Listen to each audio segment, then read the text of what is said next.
the aye. You're ready. I'd like to call this meeting to order of the Oconee County Task Force on Agriculture, November 21st, 10 a.m. Our first order of business is invocation. Elected. Dear Heavenly Father, thank you for this day. Thank you for the blessings that we have in our country. Lord, I pray that Jesus help each one of us have discernment towards we work through this agriculture task force. In Jesus' name we pray. Amen. Dan, would you lead us in pledge, please? Pledge allegiance to the flag of the United States of America and to the republic for which it stands, one nation, under God, indivisible, with liberty and justice for all. Thank you, sir. All right. Have everyone had a chance to read or check the minutes of our last meeting, October 24th? I have minutes here. Mr. Chairman, one thing I noticed, and that's just a minute detail, we met in the conference room rather than the council chambers. So, just on the record. We changed, amended, or changed on the minutes? It's a Scribner's error. It can be corrected before they're posted to the web. All right. Any other corrections? If we need a motion to accept, Motion to accept as amended. Second. I have a motion and a second. Any further discussion on it? If not, all those in favor? Aye. Opposed? Okay. Motion approved. All right, we have 3 presentations. And Ms. Jones, if you would like to go first until one of the other people get here? Perfect. I will do that, and thank you. I am talking about voluntary ag districts as a follow-up to. Speakerphone, we just got started. Apparently did not dial your correct number the first time. I didn't dial your area code. If you want to take This one and one, well, I pass have it you on around. my phone as 864, even though you sent me your. Fact sheets I just put Like, I'm together. gonna get you on speakerphone, okay? Right. Emily is joining via cell phone. Emily, just for super quick, can you speak and make sure we can all hear you? Okay, sure. I'm here. I may put you on mute some because I had somebody in cleaning my house for me before Thanksgiving Okay, since I can't move. okay, can you send them to my house? I'm not even home. I won't bother them at all. All right, hi Emily, it's Lisa. And I'm going to talk a little bit about voluntary agricultural districts. This was one of the topics that came up at our last meeting, and I went back and I looked at the comprehensive plan, and there is a strategy, the 8128 in the comp plan, and I'm gonna go ahead and pass these recommendations around. Emily, this is the only thing that I did not send you, and it's just the agriculture element in the comprehensive plan, the strategies. Okay, I have already got that. I've gone Perfect. through the comprehensive plan. I figured you might have. So I'll pass these around, and actually I'll pass the stack and y'all take one. And the staples are wonky, but Amanda and I agreed that adds flair. Okay. So, and the reason that I'm passing the recommendations around is just because you'll see that the voluntary ag districts have already been mentioned as something that could be important. I did a little bit more research, and I've worked with voluntary ag districts in the past. I mentioned this last meeting, to identify why they may be a tool that we want to recommend sooner rather than later. The way they work, it's really basic in terms of structure. Property owners can say, I want to be in a voluntary ag district. Again, voluntary being the appealing word to many And then as a result of that property owner volunteering to be in the ag district, there are benefits that convey to that landowner. And typically, an agreement that that landowner will farm the land for X amount of years. 10 is kind of a standard. So, so the decisions that would need to be made would be, what are those benefits that would convey to the landowner? And where would it be housed, like the program? Again, typically it's housed with the Agriculture Advisory Board.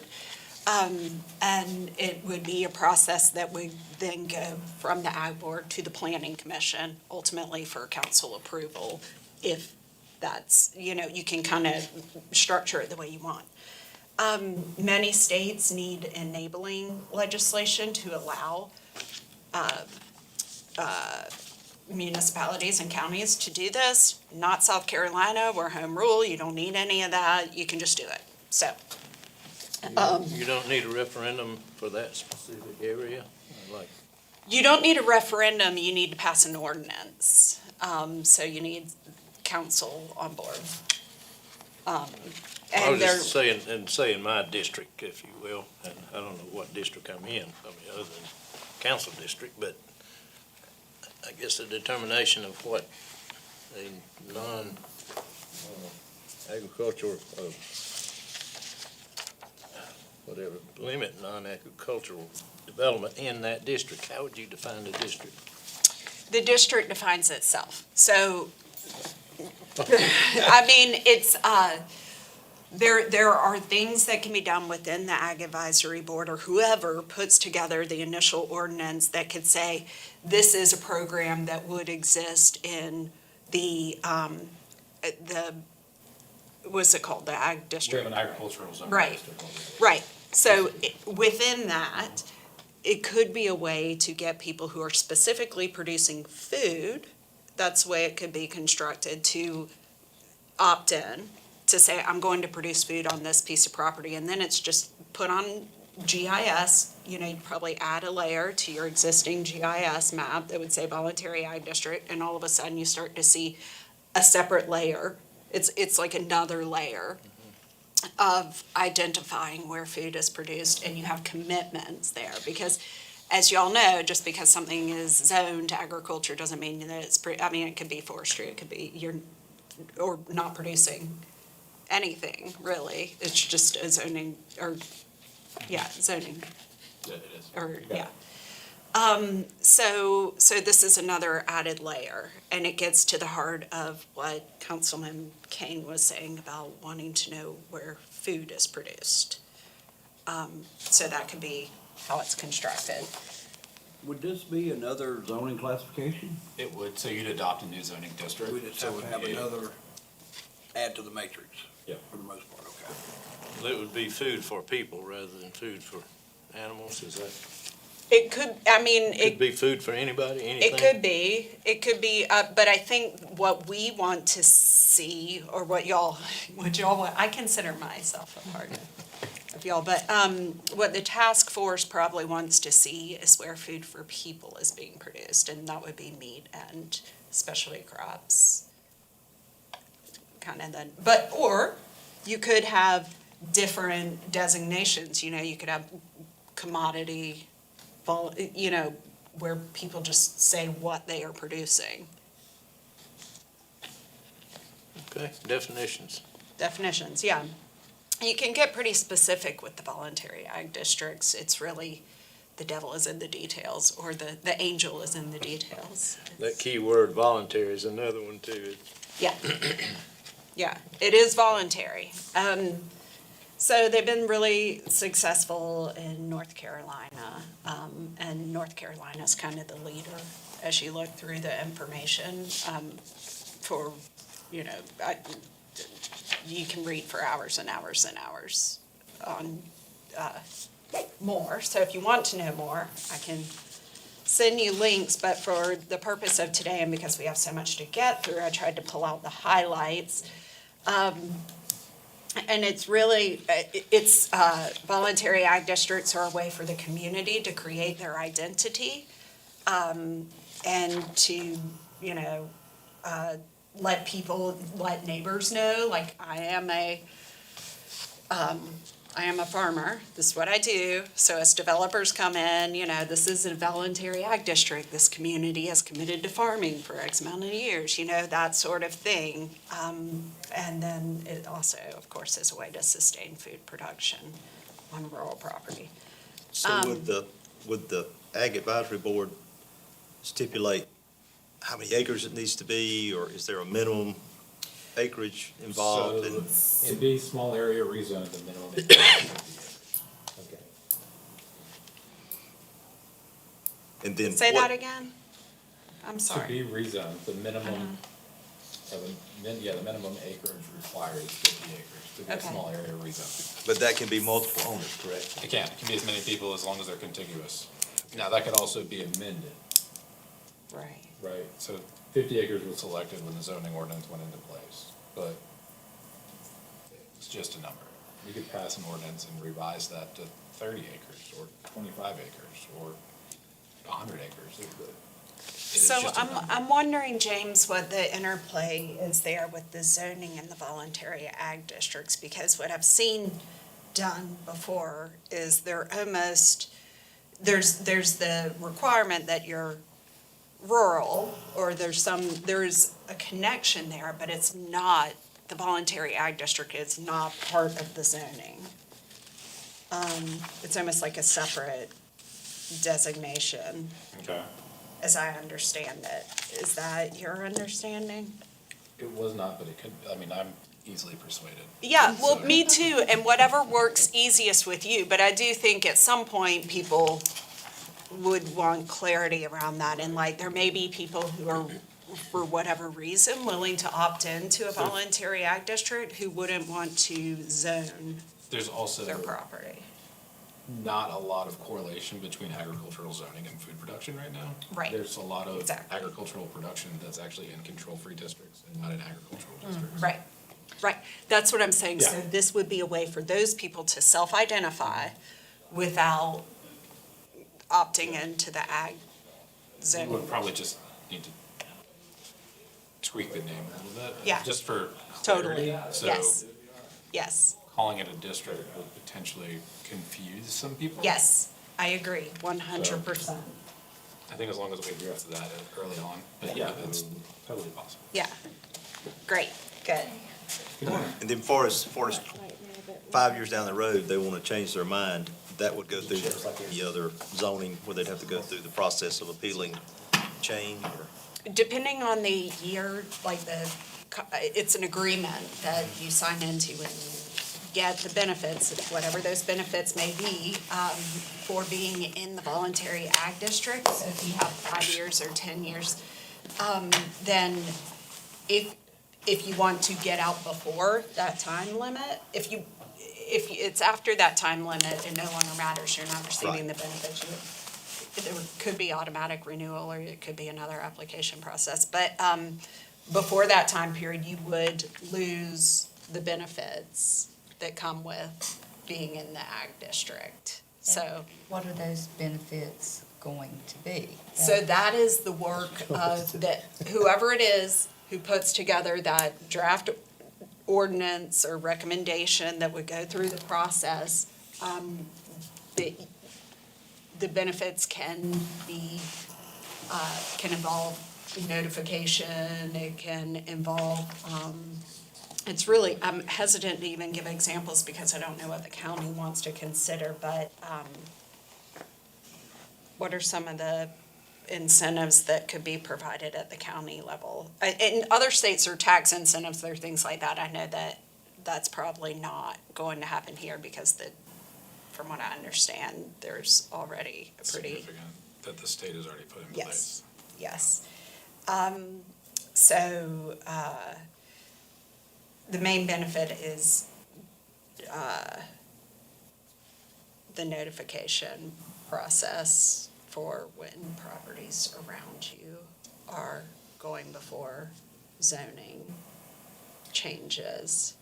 You are part of that process, and you are identified as a voluntary agriculture district, so, But there are other, like, signage, part of, brochures, agritourism brochures, that sort of thing. There's creative freedom in what those benefits can be.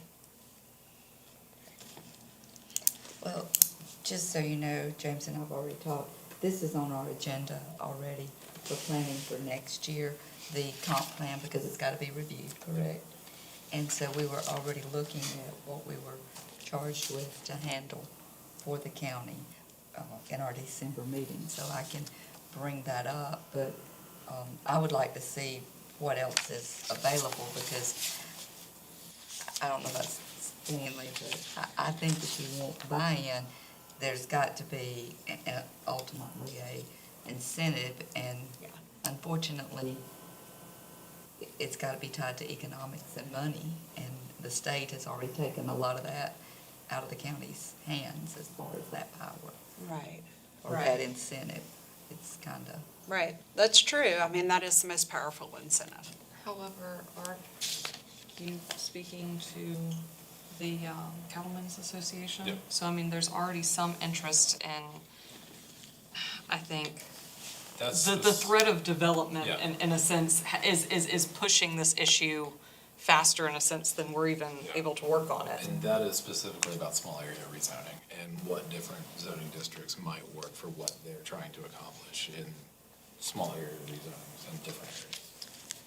When at the meeting, at the ag meeting the other night, I thought Pat did a great job of sounding the alarm. Yeah. That, now's the time to do something, because if we sit around, we're gonna be sitting in the middle of a subdivision. And I think that's where maybe some of those incentives can be the protection, that the farmers are already there, but then they can't compete, like we talked about last time, with keeping that land farm use whenever it's selling for almost double what they can offer to pay for it to farm, that they're the cost difference. So if you could work out those two, because I do think we need to protect the farmers, especially in where our prime lands, if you look at the maps, are in that I-85 corridor. That's huge. Yeah. The Sewer South's fixing to open up a lot of our farmland wide open to developers, businesses, and everything. Once it gets completed, that whole area that we now use as farmland is gonna be wide open, and they're gonna be people are gonna be selling land left and right in that area. Is there any way to get information on if the majority of agriculture use land in Oconee County is being sold by owners or as part of settling estates? Is it the? We would have to do like a deed search on each parcel, that would be very time. Yeah, it would be. 'Cause I wonder. Do like a high-level search to say identified by like last name or whatever. Yeah. But we'd have to do a deed search Yeah. on each one too. Because, I mean, I wonder how much of it is when younger generations lose connection with the land. Like, is it going that way, or is it solely just the amount of money that's changing hands? Or are there people who are still really invested in protecting the land, but as it's going through transitions and future generations and the costs, because I mean, maybe that could be an incentive, but I don't know if that would be an actual practical incentive, would be, in some connection with as it's going through estates. I don't know.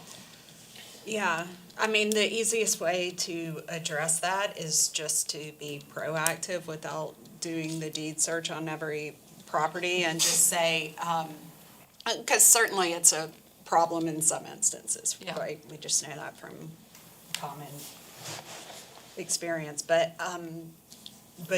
estate planning with an easement component is a proactive way to address that. So, with an easement, it has to stay undeveloped, not necessarily producing food, but it's a good step. It's Is the county enforcing that rollback provision on ag property when it's converted to other uses? Does anybody know? The assessor's office would. For taxes? Yeah. And the other thing is, and I don't know what the formula is, but the ratio, the new value of the property as it's sold, or is it prior value? Based on reassessment that was just completed, I guess. You know, there was a ton of questions So if about. it's sold, that's ATI, which would go back to like a quote-unquote market value. If it hasn't sold and hasn't changed hands, then it holds its value, even if the valuation went up, and the assessment value went up, it's still capped at 15% if there's no change. Okay, 15%. Yeah. But if I sold it to you and when I had it, it was on paper worth 200,000, but I sold it to you for 2 million, you're gonna hit the 2 million.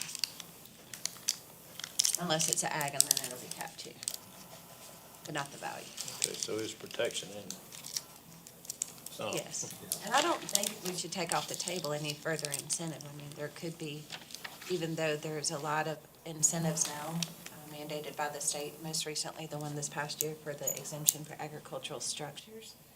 I mean, there are, and I don't know if they're legal, but we can always rely on the county attorney to keep us straight at a future time when this is an actual discussion of council, would be to freeze or hold the current valuation or the current mill value so that increases around them don't impact them so much. I don't know that that's viable. There needs to be something there that it's not easy to change your mind 2 years down the road. Right. Yeah. There And in should 2 be years, some, their property there should be some values real may be incentives reflected to keep differently it. based on the sales of property around them. So if theirs holds steady at this rate while everybody else continues to go up, that could be an incentive there. In your research on, you said North Carolina was a leader in this. What, do you remember a minimum acreage on there? Was there a I standard there? don't, but I can easily get back to you on that. I just didn't hold that number in my brain. What is the minimum acreage to be declared a farm? For ag exemption now, 5 contiguous. You can have up to 1 acre on that 5 for your residents. But a total of 5 is what you've got to Minimum. minimum. Okay. I think based on just a recent visit to the assessor's office, that you can piggyback properties even if they're less than 5, if you have several. Right, And but it's the that's why same that's why I this- was asking contiguous. Say, Yeah. I have 2 acres and Stanley has 3, then we could go for an volunteer ag district if we're side by side. Or, I think, well, again, let's just get. Well, now, that's different, because you were saying the ag That's district was 50 50. acres right now, right? No, She's any talking about zone is this, for 50 the acres. voluntary. I'm talking about for voluntary, because he said it was 50. Okay, I'm talking about for tax purposes. This is Yeah. Tax taxes. purposes. Yeah, for Tax the- for the purposes, 5 acres. Ag exemption. Correct. But I don't know, for tax purposes, we can't put our land together. No, not for tax purposes. I'm For your trying voluntary ag ag designation. district, right. I think that can be, I mean. That's what I'm trying to, I was Okay. creativity is something like a base. I was trying to get a base. Right. Because I think what we, in just listening to a lot of folks with like the food council and different things like that, I think there's smaller acreages. I don't think a lot of those people that are producing, like a lot of them are greenhouses, they may, I know one, they have well over 50 acres. I mean, they have several different farms, but not all do, is what I was trying to say. Yeah, So 5 it- acres would be plenty if you're doing a produce business or something. Exactly, so that's gonna what I wear you was, out. that's what I was trying, yes. Yeah. Right. Exactly, but I was trying to make it to where, I was trying to get a base, is what I was trying to do, and 5 acres is a place to start. I'm not saying that's what it is, I was trying to get a base number Yeah. too. And it's a good point, and it's why I made the clarification point there, because it is a tool. I think voluntary ag districts could be a tool for those smaller acreages Right, that maybe would not qualify for we do need a different term, that wouldn't qualify for the county agriculture district. exactly. But over time, there should be overlap. You don't want to have the voluntary ag district and then there's overlap between the two. Yeah. And, you know, the state has the thing where they do the century farms, and if it's been there, you know, it's within the same family, I don't know if that could be a help on an incentive, but we have quite a few in Oconee County, quite a few in the area we're actually talking about. There's several farms down in Beltway that qualify for that are on that distinction. Maybe incentivizing them in some way. I mean, they're already farming, I'm just saying they need to reinvent the wheel, but if they get another distinction, what's the incentive for that protection? Right. You know? Yeah, that's a great point. I think there are a lot of incentives that could be explored. I don't want to make Right. my hesitation on the issue at all appear that there are not any. It's that there's so many that I'm hesitant to pull out one. And I think it's really work that needs to be done within potentially the advisory board to come up with that list, to come up with a draft ordinance, you know, this is what we would include. Are there any questions about voluntary ag districts before we move on? All right, great, thank y'all. And if one's come up, and I will get back to you on the North Carolina minimum acreage for the voluntary ag districts. Do we want to move to impact fees? And just so y'all know, Chris Starker from Upstate Forever is coming to talk about easements, and I guess we do need that chair eventually when he gets here. But until then, I think I'll let Mr. Root come in as well. Everybody, this is David Root, county attorney. Hello, everybody. Morning. So, yeah, I think my presentation is very narrow and simple. The question that was put to me was really whether the green space sales tax, which is 1% sales tax, that would require a lot of political will to go through, first an ordinance by county council, then a referendum. If that were to go through, whether the Oconee County Conservation Board could hold what's, essentially entitled within the act a preservation interest through a preservation procurement by the county. So my answer to that question is no. I don't think the OCCB could hold the interest primarily and initially because the OCCB is not an entity. So it's not separate and apart from the county. It's not a standalone, juridical entity that can hold things, can contract, et cetera. But I think the way that the act is structured is really meant for the county at this point in time. It's meant for the county to be the procuring entity, the entity that purchases the conservation interest. I'm going to give you all this AG opinion, Attorney General's opinion, if you that discusses one particular, the primary gravamen of that opinion is really the advisory board and the requirement for the advisory board within the framework of the green space sales tax, what role it's supposed to play.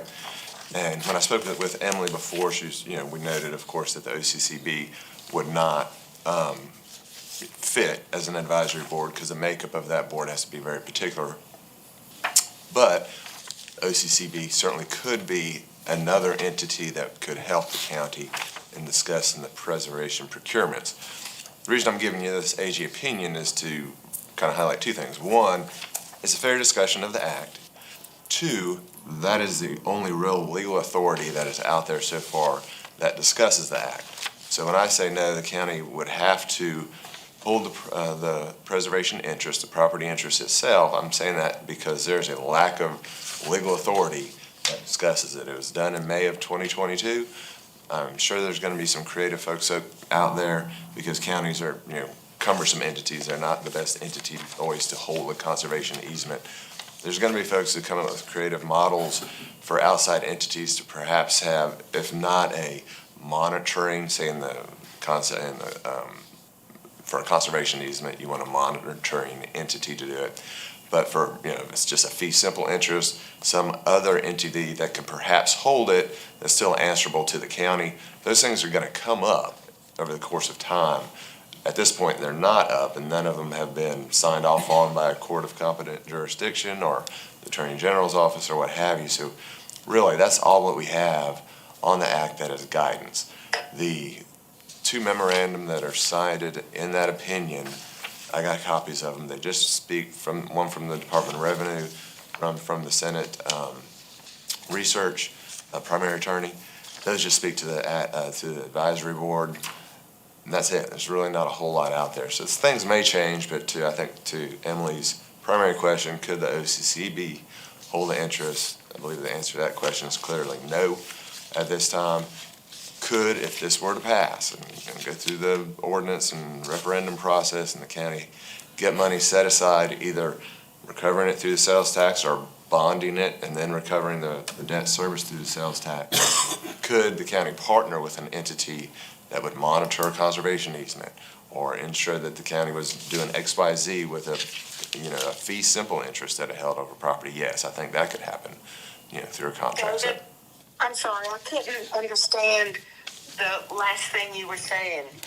That the answer was yes. Yeah, the answer is yes, is to whether the county could contract with a third-party entity to have it, say for the example of a conservation easement, have that entity do the monitoring of the conservation easement for the county. I believe that would be certainly something that's viable if this were to pass. But as far as the county procuring through sales tax dollars this property interest, conservation interest, and then divesting itself of that to a third party, just transferring it away, I don't believe that's contemplated by the black letter of the act. And I just want to refer to that black letter as it's read now, because there's just no authority that expands on it. And there will be in the next year or two. Folks will test it. Folks will ask for additional Attorney General's opinion. Can we do this? Can we do that? Just because counties are not the best entities to monitor and hold conservation interests. But at this point in time, we just go with what it says. It says the county's going to be the procuring entity. This is so interesting. I did not know that the counties were supposed to act as land trusts with this. Yes, it is an interesting role that it puts the counties in, and that's why I think that it's not, because counties are not set up to be that kind of entity, I think it will, migrate to something else. I think it's clearly you get an entity that can work for the county in this by contract. But I do think that over the course of time, we're gonna get some authority, either through a case where somebody tests the waters or through an AG opinion. That's, those aren't binding, but they're persuasive. That says, yeah, y'all can do that. County can, implement sales tax, get the money, buy the interest, transfer that interest to this party who's dedicated. It's a nonprofit who's dedicated to conservation purposes, and that will be fine. But we don't have that yet. Not as the primary person who wants to keep the county out of the ditches. I'm not going to be, hey, let's take this chance. I'm going to be more conservative in my advice. Would that sales tax you're referring to countywide, or would it be specific? The way it's written, it seems to be that you can carve out areas of the county. I would have to say that it would make sense, of course, like any other, like a special tax district or what have you. That area is going to receive the benefit of it. But the way it's written, it seems to be that it could be not fully with, countywide. It can be for purchase property interests that are in fact outside of the county, which is odd. But language goes to, you can implement it on a particular area of the county. Beaufort, who has done it, who I got a copy of their ordinance, they're doing it countywide. I don't know how much sense it would make to not do it countywide. The whole county benefits if they were to put this through, from conserving property, and, it's sales tax, it's not property tax, and so you're gonna get both transient folks and folks who live here. Do you know how much Beaufort's sales tax is for that I purpose? think they it can only go up to 1%. 1%. But they capped what they would take. So we're going to cut this off when we get 100 million. Near certain that's the number. Got shooting from memory from last week, but I'm near certain it could be more than that. They bring in a lot of money in Beaufort. So this would be just like the 1% ordinance, and it would have a timeline and it would stop, is what the county is saying? Yes, ma'am.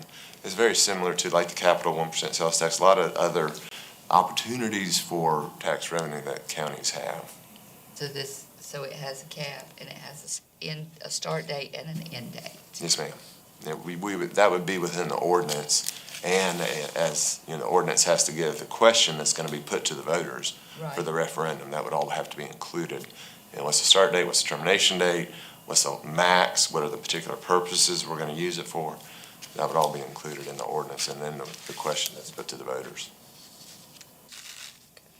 And can I clarify with you, just, the green space sales tax is new, but of course, in Beaufort, before that, and in Charleston and other counties, their conservation dollars through sales tax, specifically the transportation sales tax, that go to green space protection through these programs. Do you know if something similar, and I understand the political challenges associated with that in Oconee County, but if something like a transportation sales tax passed and you had a percentage of it dedicated to green space protection, could that go to the OCCB?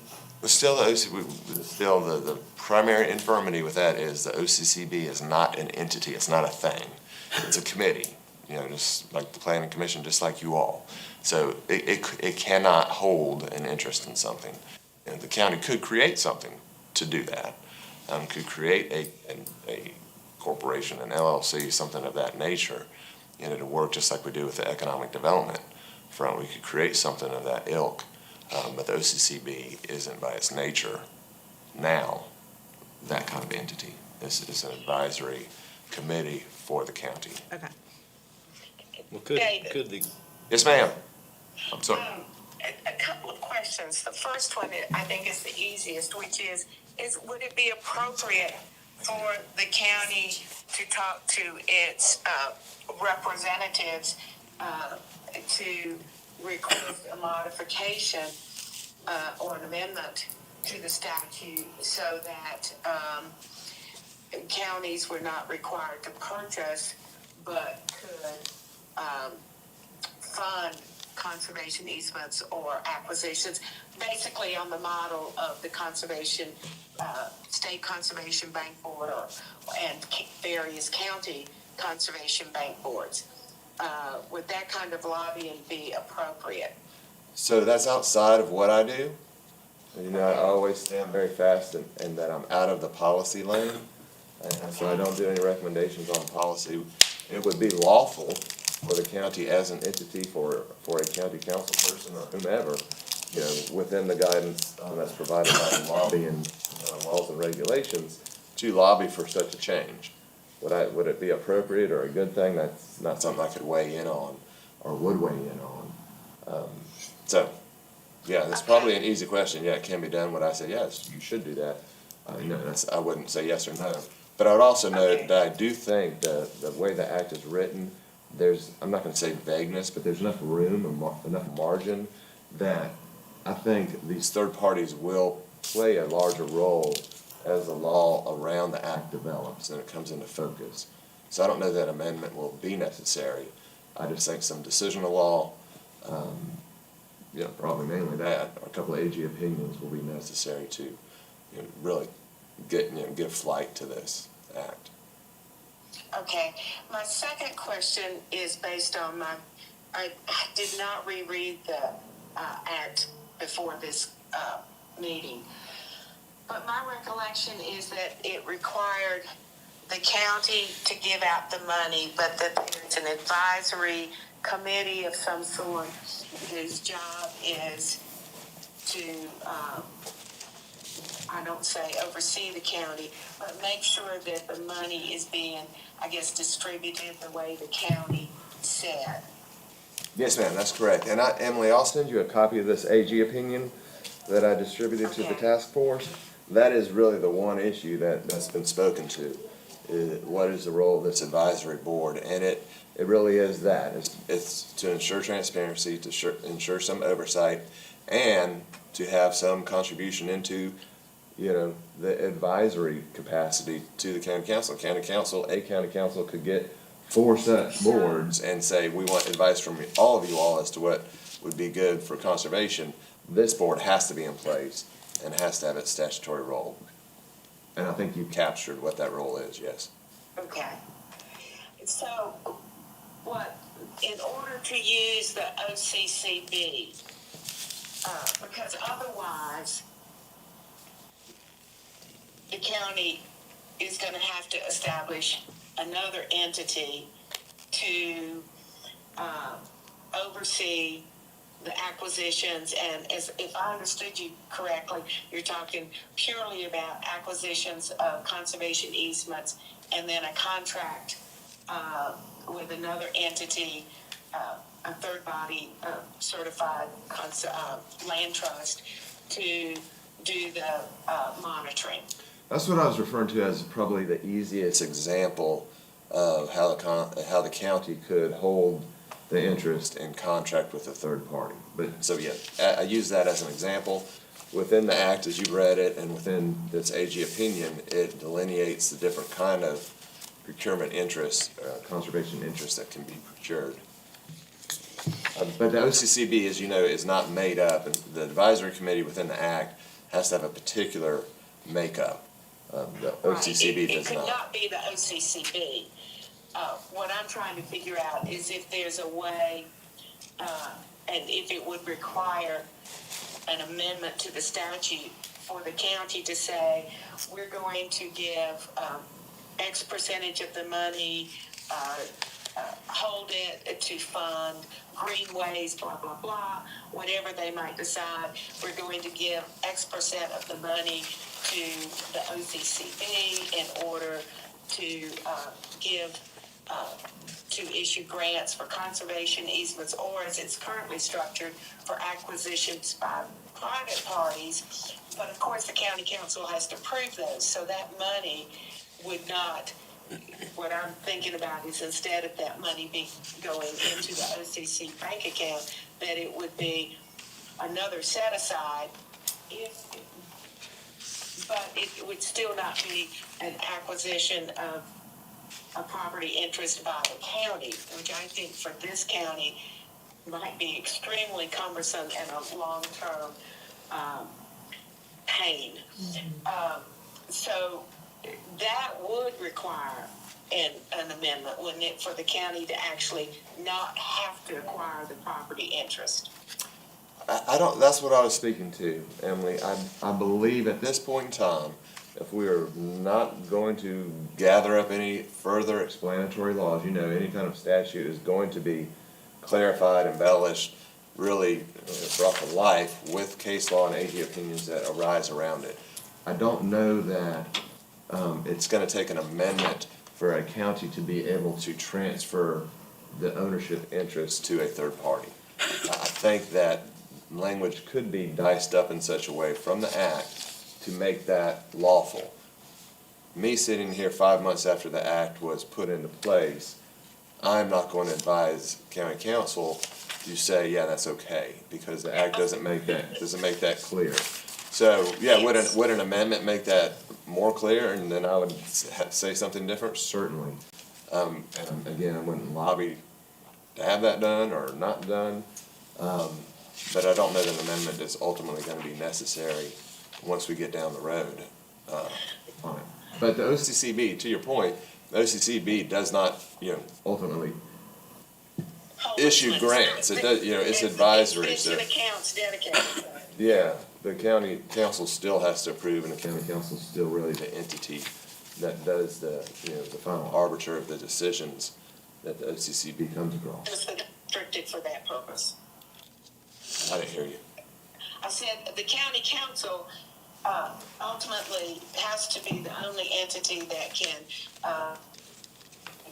but those monies in those accounts are restricted for use, for that purpose, for the conservation purposes. And the county council could not come in and take money out of the OCC, the quote designated OCC bank or those designated funds to spend to build a new highway or repair a highway. They have to be used for conservation purposes. Okay, if you're talking about a hypothetical where the county has procured some additional conservation interest and has had the OCCB play a role in it, it definitely could not use those funds for something outside of conservation. That is correct. Can I ask one last question? A lot of what I'm thinking, and I'm not asking for you to give an opinion necessarily, but I would appreciate, and I know if you do it, because it is off the cuff. The OCCB currently can fund the purchase of a property that's going to be used for conservation purposes as long as a conservation easement is put on that property at the same time as the acquisition. And at this time, we only have funding to fund, our maximum is a 10% grant. One of the things I've heard a lot of is that the young farmers coming out can't afford to buy the property. And so one of the things that seems to my mind, the county doesn't want to be a farmer. Doesn't want to be in the, but the OCCB is currently in place a long and cumbersome process, but nonetheless a process by which a young farmer who's starting up, who has a hard time getting credit because they have no history for the kinds of money, could get some portion of what they needed, maybe enough for a down payment or whatever it might be. And so that's what I'm thinking is it would take an amendment in order to make it clear that the county could, through a grant, do something like that so that the county didn't have to own the property. Is that correct? I think it is correct that an amendment that made that more clear would be good if that's your intent or if somebody's intent. And if council was looking for, hey, David, can we, just give a grant out to somebody to use it for conservation purposes and just, paper the interest correctly, can we do it under this act? I would say, probably not right now. Let's wait for some law to develop, just like I've said. But if the act were to be amended to state specifically that the procurement could then be transferred to another entity, that would make that more clear. I know that I'm just repeating your question, but you're just stating that I think was very clear. Okay. Not obvious. I'm not trying to be derogatory, but yeah. No, I just, this is part of the problem with being long distance. I'm having a problem hearing, and I'm not sure I'm always catching every word. But if we wanted to do something immediately, then we should, where the conservative approach would be to wait until other counties or entities, other counties or cities, whatever, have done it and get fleshed out the law, but we don't want to wait 5 years. Then the recommendation would be to seek an amendment, might or might not do it, in order to be able to use that as a vehicle. Again, I think you're trying to pull me into the policy lane, and I'm not going to go there. Can I ask a legal question? Right now, on the black law, it's not doable. And that's also not what I've said. Okay, see, I told you. Listen, I tell you what, I'll look at the AG's opinion. There's no reason for everybody else to struggle with this, because I'm obviously missing key stuff. Yeah, just look at that opinion. I'll email it to you, and you can give me a call later, and I'll just answer your questions as best I can. Can I ask one clarifying question? Is it true, I'm not trying to put you in a policy position here, I'm just trying to clarify, if the OCCB were to legitimize a structure that was part of the county, which I'm not entirely sure what that would look like, and added these couple of advisory board members who aren't currently on the OCCB, could they then be a part of, could they use the green space sales tax then? So, as I understand it, that advisory board would still need to be separate from the OCCB. County council could certainly employ, and I would recommend council, you know, if they were to ask, I say, yeah, it makes good sense that the OCCB would be a part of the entities that give advice and play a role in the management of these funds and these interests. So, that's responsive to your question. That advisory board has a very particular makeup. It's mandatory, statutory, but it's not, as that opinion states, it's not limited. And this Right. isn't the only entity that you can take advice from or that you have to follow. County council, if you want to make a procurement for a conservation interest. I've got a question, I've got to ask it, and, you know, with the, I guess, discussion around this opinion, could the Oconee Soil and Water Conservation District be the vehicle? And the second question was, if you know, if they're involved in the Beaufort Green Space project. My recollection is Beaufort Soil and Water wasn't referenced in that ordinance. But the Beaufort ordinance gave a tip of the hat to some more broad uses of the funds that seemed to indicate some third party. It could be a soil and water, it could be a nonprofit, straight up, that was gonna be involved in holding these interests. But they haven't gotten there yet, because it's just, for lawyers, it's brand new. We trail, the development of things.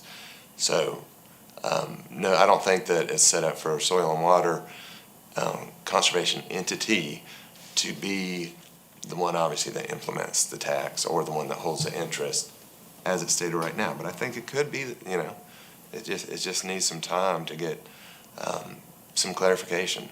Most statutes have to be clarified by some secondary authority of some sort. Well, you're familiar with the statute that created the Conservation District. It's a pretty involved piece of legislation that was passed as law. But I don't know the details. I was asking that question.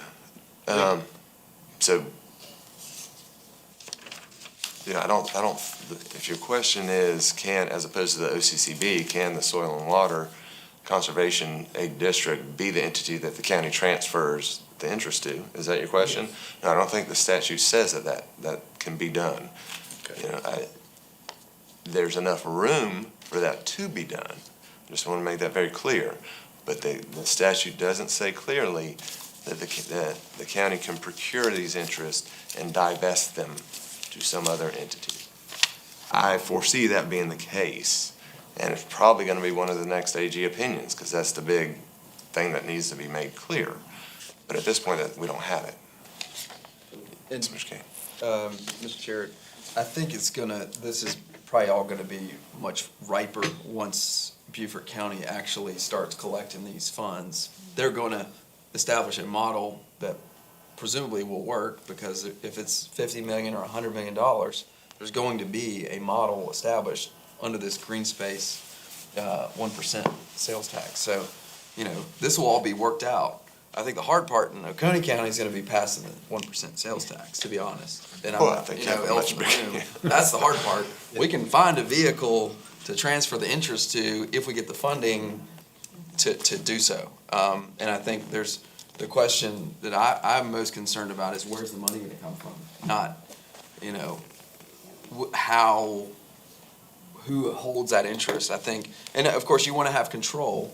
You don't wanna just grant an interest to somebody who's gonna not maintain the conservation attributes and all that stuff that go along with it. But there's a lot of, Upstate Forever, there's land trusts all over the place that could serve in that capacity, or the county council, I guess, could form a separate entity to do that. So I think we can probably figure it out, but, whatever this task force advises to council next year, you know, one or more objectives or things, you know, that can be accomplished, but you gotta have the political will of the county council to do it.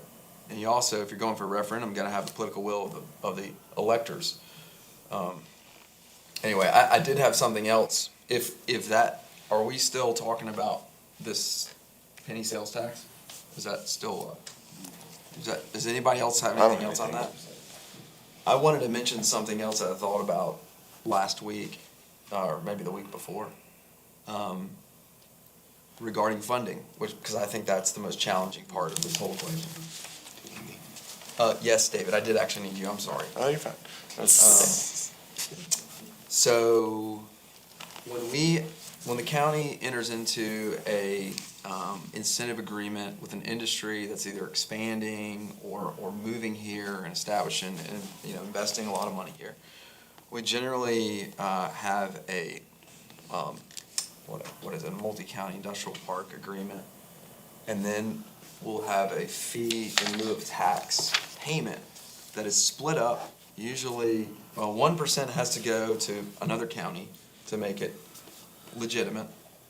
And so usually we'll use Anderson County or Pickens County and vice versa. They'll use us. And so 1% of that fee payment in lieu of taxes goes to whatever county's designated in that agreement.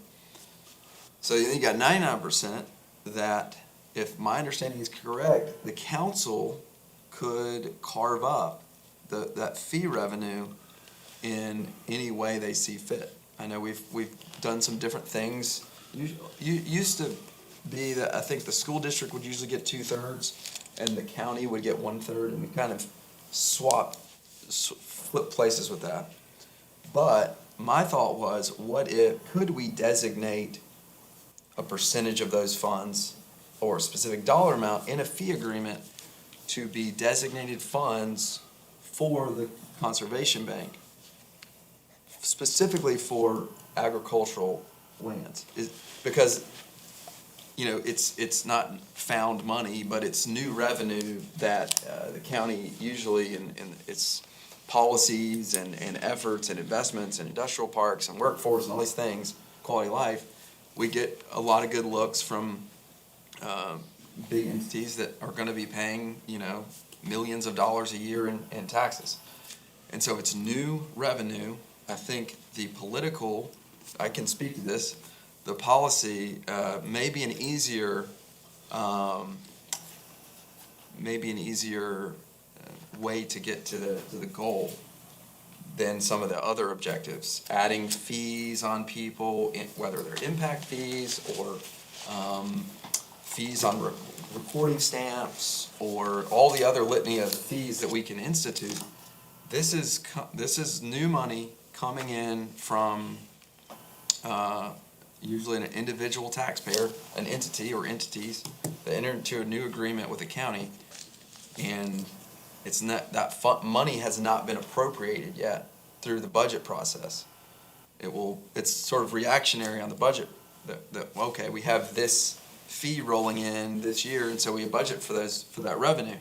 But if we put it in the fee agreement and say, hey, 10% of the fee payments are going to go toward conservation of agricultural land, that will, if it's legal, David, then that takes care of the funding, and it establishes a long-term agreement with an entity that I think is important as well. Because one of the things that Emily was mentioning, or I think it was Emily, somebody, about the new farmers can't afford land. Well, they can't afford land because the land that they want to use for ag is not as valuable as the land that would be used to develop neighborhoods. It's the same land, but the use makes it more valuable if it's developed. So when we restrict the development of, or if a conservation easement restricts the development of the land, then that brings the value down, which the original seller is gonna be compensated in some way. Right now, they get 30 to 40 cents on the dollar. We know we gotta close that gap to more like 70, 80, 90 cents on the dollar to preserve the land, and also it's gonna bring the value down. So I think that will take care of it, and that's sort of the goal here. not only to preserve the land for agriculture, but make the land affordable for a farmer to lease, or I guess they could purchase.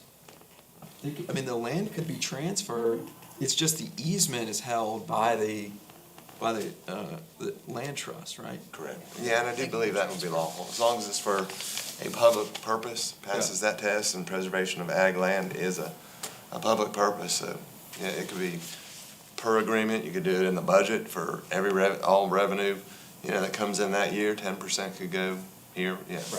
And I just was throwing that out there for consideration, cause I just dreamed it up last week or the week before and thought that y'all should hear about it. So, obviously, I don't have any vote on this, and it will not be, on council come January 1st, but this is a long-term problem, and we need some long-term solutions to it, so. And they gotta work.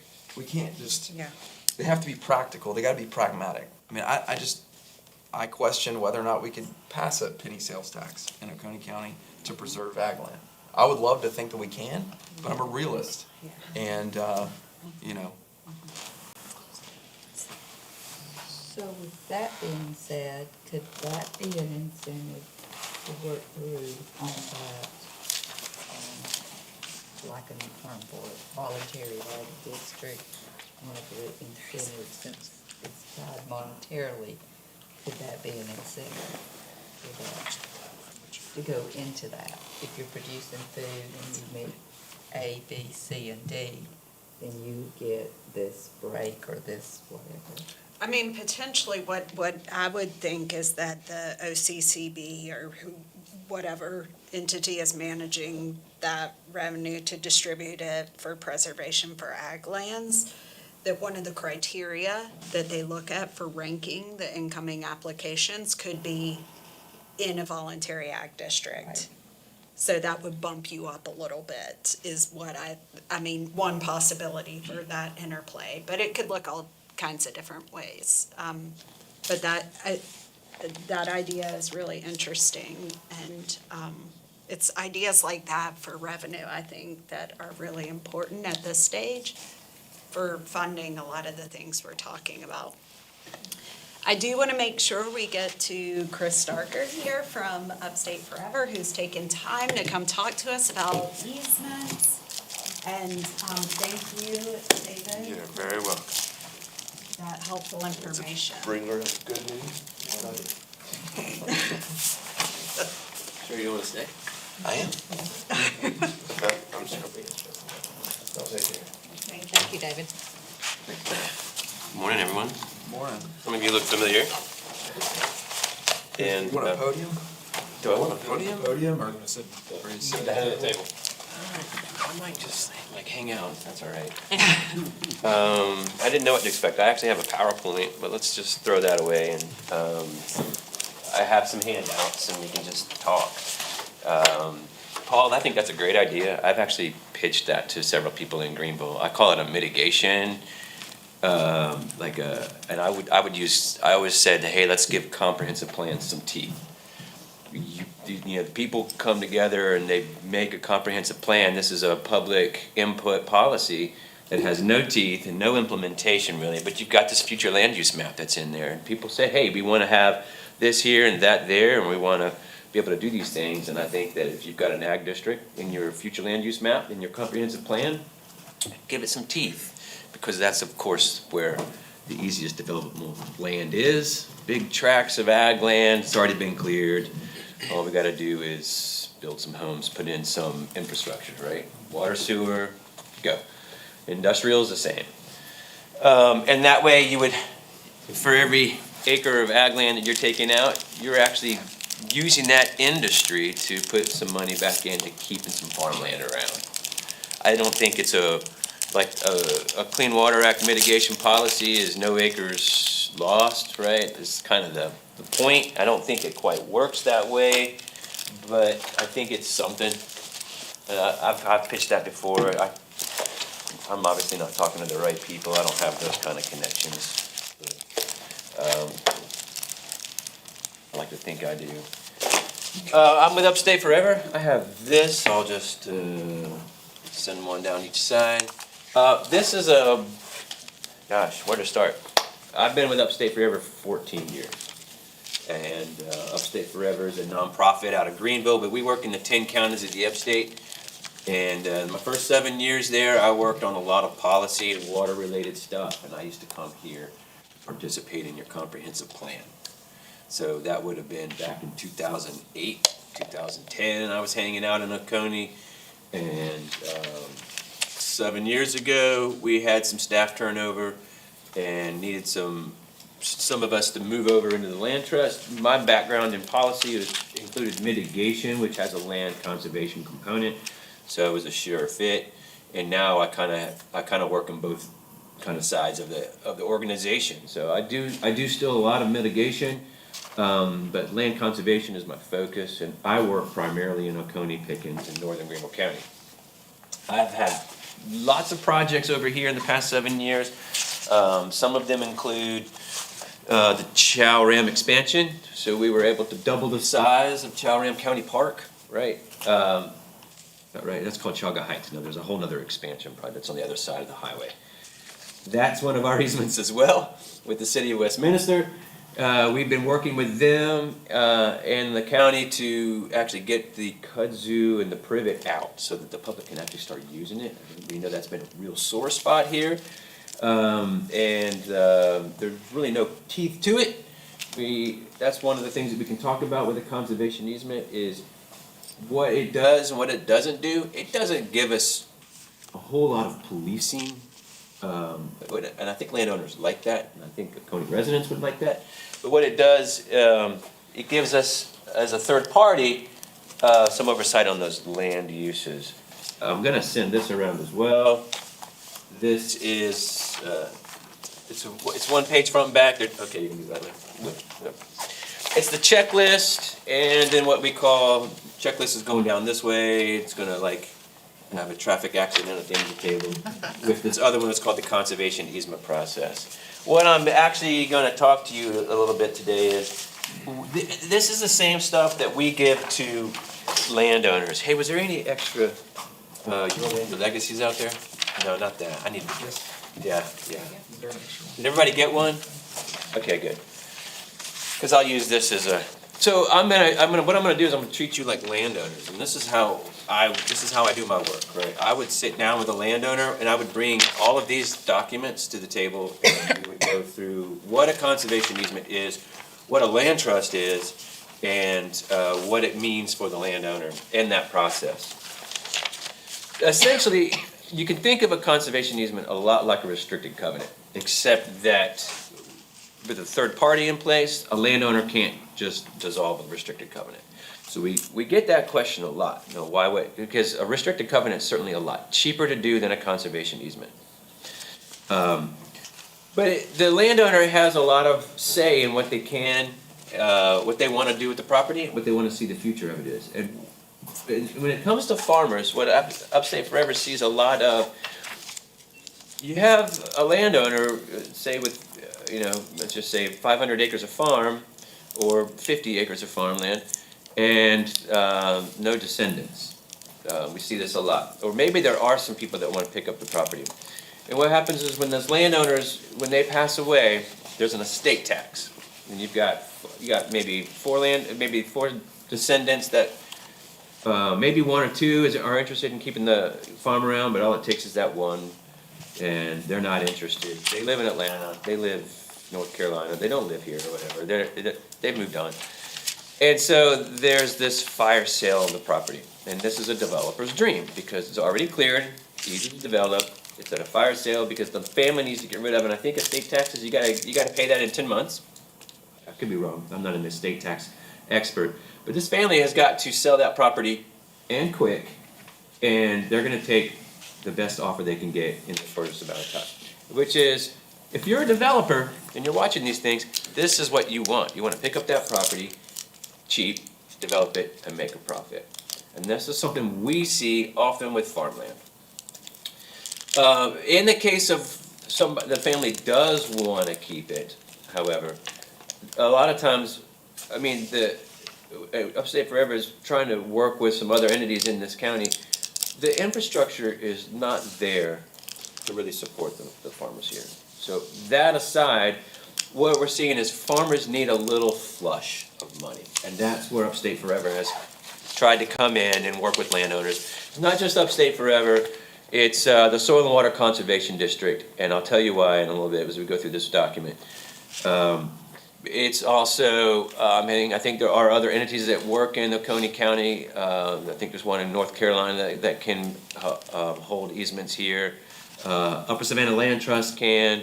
There's other ways of doing it, which, for example, Natureland Trust, which is sort of a sister agency for organization, for Upstate Forever, can sometimes purchase the land. And then maybe we might turn it over to somebody else and sell it, right? So they kind of step in as a middleman and just take it off the market. That way a developer won't pick it up and then develop it before we can protect it. And that's typically if it's sensitive farmland, something really important or has historical aspects. There is Opus Land Trust here. I don't know how active they are now, but with Eddie retiring from Soil and Water, I'm hoping he will be more active with Opus Land Trust. So there's a lot of folks working in this county to protect farmland. And I don't have a map here, it's in my PowerPoint presentation. Upstate Forever, our primary focus right now, the past 5 years, our strategic plan is focused on protecting lands that protect water quality, which is not necessarily farmland. And if you were to go to Upstate Forever's website and find our focus area map, it may have a different name like Heritage Map, I don't know why. But if you were to look at this map, you would see these corridors kind of following the rivers. And it doesn't really hit the ag district, right? And that's one of my big problems with Oconee County and Upstate Forever, which is that when I come over to Oconee County, I think of the entire county as one giant focus area for me. Because to me, these agricultural lands are very important, right? They're important to Oconee, and I've made a presentation to the Agricultural Advisory Board before. That's basically the same presentation I brought with me, just updated. It was 4 years ago in 2018, almost exactly, it was in October. And it's the same thing. The agricultural land here is a priority for a lot of folks, and it's not just for not just recreational cultural aspects, but there's you have a district that's already set aside, and I think that's wonderful. And that right there is your roadmap, right? So these are your focus areas. So what I'll start with is if you go to the first page on the inside, which is probably page 2, these aren't numbered unfortunately. And this is supposed to be a booklet. It's not. I just printed these out real quick this morning for you. It's all stapled up in the corner, but they're in order. The first thing that's important about a conservation easement is it is purely voluntary. The landowner has to want to do it. There's no other compulsion, no other force to it. The landowner has to want to do it. They have to, that is the most important thing right there. But it is permanent, and I love protecting land, and I love meeting landowners in their farm. Everyone is unique. Every landowner is unique. It's like everything has its own thumbprint. They are never, ever the same. They all have great stories. Some of them have been there forever. Some of them are new and just fell in love with it. Whatever it is, there's always some compelling reason to protect this property, regardless of the size. But that's my big hang up, is when you go to the next page on these guidelines, these priority properties, right? I have a 50-acre tract, Raymond Black, 50 acres, it's actually 49 or 47 acres, tract of farmland. He wants to protect it so bad, and I cannot do it. And I'm trying to get the Soil and Water Conservation District to take it. They're in a little staff changeover right now, so I don't know that they're taking projects. But Mr. Raymond Black has taken it upon himself to file an application with the NRCS for what's called an Agricultural Conservation Easement Program. And it's a great program that Upstate Forever is a part of, but projects still have to meet our criteria. So I hate saying no. It's the worst part of my job. Everything else is wonderful. I love it. Even the meetings and all the desk work behind the computer, so much better than having to tell a landowner I can't help them. I hate it. But for the most part, our priorities are 100 acres or more. That's a big farm a lot of times. There are lots of farmland. There's lots of farmland in Oconee County that is less than 100 acres. But I do have exceptions to that rule. 50 acres or more that adjoin other conservation properties. That means if it's already protected, I can work with that landowner. So Raymond Black, if his property was right next to another farm that was already protected, I could help him, except that he's not even 50 acres. I think I could make an exception for 3 acres, but 50 acres or more that adjoin significant rivers, streams, and wetlands, this gets a little, some people think that just because there's a creek in their backyard, that makes them qualify. And the significant places would be like next to the Chauga River, Ramsey Creek, some of your bigger, more important roads. Although headwater streams are a priority for me, it's not everything that runs through your backyard. I think I sound like I'm speaking to the Waters of the U.S. rule, aren't I? But the Clean Water Rule. But not everything is significant rivers, streams, and wetlands. And then there's 30 acres or more within the viewshed of Highway 11. And this is a big concern. There's farmland along Highway 11, and I feel like that's easy, what we call low-hanging fruit, if we can. But land along Highway 11 is expensive, right? So, I think I heard somebody talking before about highest and best use, right? Highest and best uses for development right now, it's not ag. And that's pretty much, the faster the upstate grows, the more we develop up in the upstate, the more it's always going to be development. Development is going to dictate the value of property. There are exceptions. We work in the 10 counties, right, of the upstate. So we have some projects down in Abbeville County, for example, that are forest lands. And that is, some of those is still their highest and best use. So when that appraisal comes through, they're not doing development potential. That's not a concern. So it's interesting because it's never been the case for me. So we do have some of these exceptions, right? There's one more that's not in here. Well, sort of. When Upstate Forever tries to use what's called, so we joined the USDA's RCPP. That's the Rural Communities Partnership Program that allows us to work with NRCS, at USDA, and bring in lots of funds. It's a major source of income, but it's a major barrier. It took 3 years to do our first one. 3 years is a long time for any landowner who's trying to bring in a little bit of money. Working with the State Conservation Bank is the next biggest pot of money that we can get our hands in. But even that can take a year. And a typical conservation easement may take a year. The checklist, you'll see. You can imagine going through that checklist, and it's on 2 sides, and trying to go through every little step in there. And unless the easement is a pure donation, I'll talk about that in a minute, unless it's a pure donation, we're trying to jump through these other hoops to get grant funding. And I'd say 9 times out of 10, agricultural land, they need the grant funding. So we're going through these other hoops, and it's going to take a year to a year and a half to get that easement in place so that we can get the funding in their hands. There are, at the top bottom of page 3, there are tax incentives, and they're described more completely in the next couple of pages. For putting a conservation easement on your property, a landowner can get,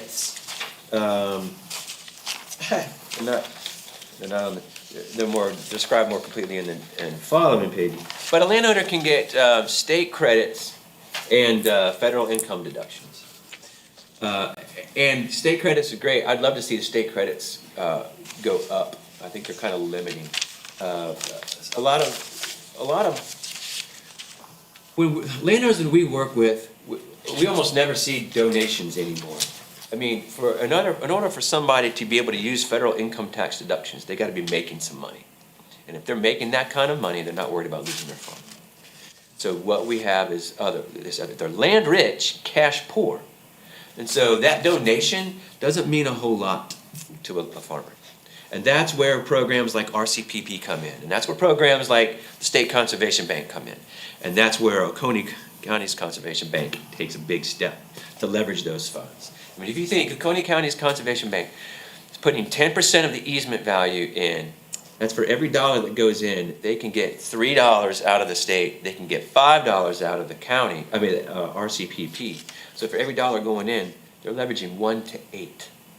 That is huge. For every dollar invested in the Oconee County Conservation Bank for agricultural lands that go through the RCPP process, the ASAP process, don't get me wrong, can be leveraged tremendously On top of that, there is a new, it's pretty quiet, I mean, not on purpose, but it's just because it's new, the Upstate Land Conservation Fund. It's sort of a side project of Upstate Forever's, and individual donations are going there to protect lands, and we can use that to give, not percentages, but what we typically bring to the table through the Upstate Land Conservation Fund is more of a payment.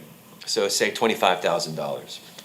That $25,000 can pay for the survey, it can pay for the appraisal, it can pay for the attorney fees and the closing costs, and that way the landowner doesn't have to pay those out of pocket. And those can be barriers as well. Upstate Forever, any land trust for that matter, even Soil and Water Conservation District, will ask that landowner for a contribution, it's called a stewardship endowment, or a stewardship fee. Because 50 years from now, when we're all gone, that easement will still be in place on that farm, and somebody will have to go and monitor it every year. And that has a cost. It's travel time, documentation, reports, meeting with landowners, meeting with new landowners to make sure they understand the conservation easement process, because I guarantee you, every time we have a new landowner take over an easement, we have to go and take them to court, because they've done something wrong. I'm exaggerating a little bit, but they've done something wrong. They don't understand the conservation easement. They go and they clear a bunch of trees, and they didn't know they couldn't do that, and whatever. Well, they went and built a house right in the middle of something that they weren't supposed to do. And so we have to educate them as soon as possible to make sure they know what they're doing. That, all of those costs combined can be about $25,000. That's a lot of money for somebody to save their farm. They're trying to bring in money to help save the farm. They don't want to spend $25,000. So that's one of the ways that I like to use the Upstate Land Conservation Fund. Here, we're going to try to give you some grant funding that you can use and you can put back into the business. And on top of that, I'm going to try to get this small grant just to cover your costs. Now, the big catch is that none of that money is available until they sign the dotted line at the end. That means they're paying $2,500 for an appraisal. They're paying $2,500 for a survey if they need one or more. They're paying out of pocket early. Unless some of these, we've had some surveyors and appraisals that will defer the cost until closing. It does happen. Anyway, I'm way off script here. This is the big page right here, because I think this is what's important about a conservation easement. It's what we call the reserved and relinquished rights. This is basically what the landowner is willing to give up. And from Upstate Forever's perspective, there's really only one thing we want them to give up. We're asking them to give up development rights. So every landowner, you probably talked about the bundle of rights, or you're probably familiar with it, all these rights that a landowner has with their property. They got those mineral rights and the development rights, and I don't know what other rights, those are the only two that come to mind, but they've got these land uses that they can do. The appraisers, in the highest and best use is development, after all. And we're asking them to get rid of, donate or sell, one way or the other, or a combination of both, get rid of those development rights. Because I would rather see, a 500-acre farm turned into, 5 100-acre lots with a home, and not farmed, but the farming potential remain intact on the land, than that to be turned into, 250 2-acre lots with homes, or whatever the density is. I don't know if there is any density in Oconee. There's none, right? You do it, or mobile home parks, or an industrial park. And these industrial parks, what I see them do is they put a big slab of impact right down, and they're covering up headwater streams, and they're making water quality. They're costing the public money. Now you got to treat that water. Now you got to deal with these things, right? You got traffic. You got to deal with infrastructure. Who's going to take care of those roads, et cetera, et cetera? I'm gonna get off that high horse. That's where it all goes downhill right there. But if a landowner is willing to donate or sell, I say sell because that's where the grant comes in. They're basically selling the conservation easement at a bargain sale for a low cost. Those development rights disappear. And now we're looking at the reserved rights. And those reserved rights are, I can build a home, I can sell the land, sometimes I can subdivide. And so if I've got 500 acres and I want to be able to build 5 homes and subdivide for each one, maybe I want them to be 100-acre lots. Or maybe I want it to be 5 5-acre lots, and then the rest, the 475, is all protected. Maybe I want it to be for public use one day. We're working with some landowners in Pickens County. They have 120 acres. Their whole vision is a greenway that will connect to the Nally Brown Nature Park and the recreation complex. This is what they want to do. But while they're alive, they're gonna live on the property. There's not gonna be anything. And when they pass, the county and or the city have the option to pick it up and turn it into a public recreation potential. Right. Whether they want to do that, I don't know. But it's in the easement that they can. It's in the easement that they can. Landowners can retain rights to cut timber. See this all the time. You know, I've got 250 acres of it's all timber. That's what I do. Put a forest management plan on it, conservation easement, you still do timber. You can still build houses on it. You can still farm it. You can do anything except turn it into a subdivision, turn it into an industrial park, turn it into a strip mall. You can do all of those things. So that is essentially what's going on in this page here, right? Without looking at it.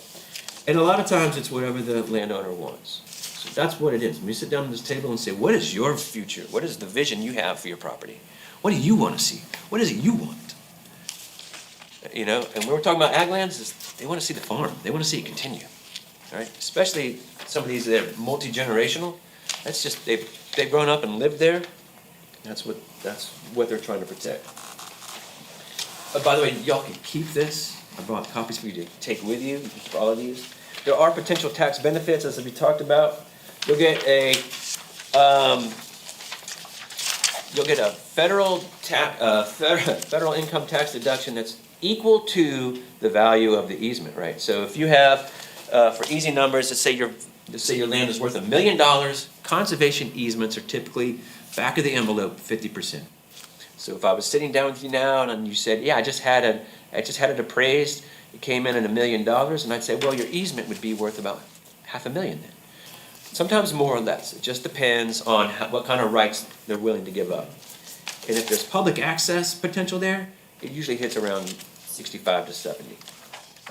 It jumps way up because it has a much larger public benefit. Now, that's not always the case. The state credits will actually pull down the federal value a little bit, but it's not much. And the state credits, which are, you know, your credits that you report every year, are worth 25% of the federal value, subject to two caps. One is $250 per acre. So you can imagine if you had like a 50-acre farm, that's not a lot of money, or $52,500 a year.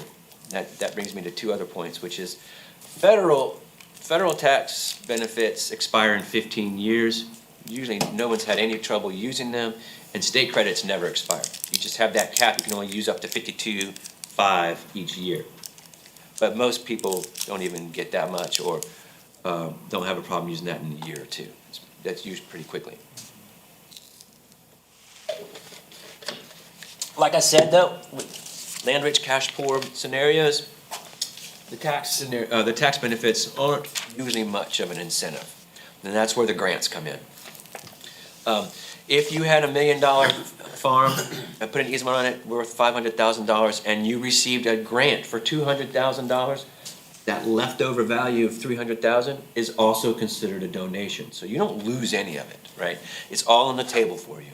And that's a really good incentive right there for protecting farms. So all of that is explained here. That estate tax benefits, though, is what I see a lot, is important to a lot of folks. That reduced value makes it extremely easy for families to retain that family farm when it changes hands.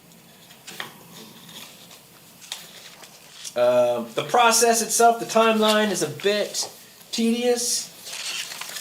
And I think at this point we can jump off the train a little bit and look at that checklist everybody's got.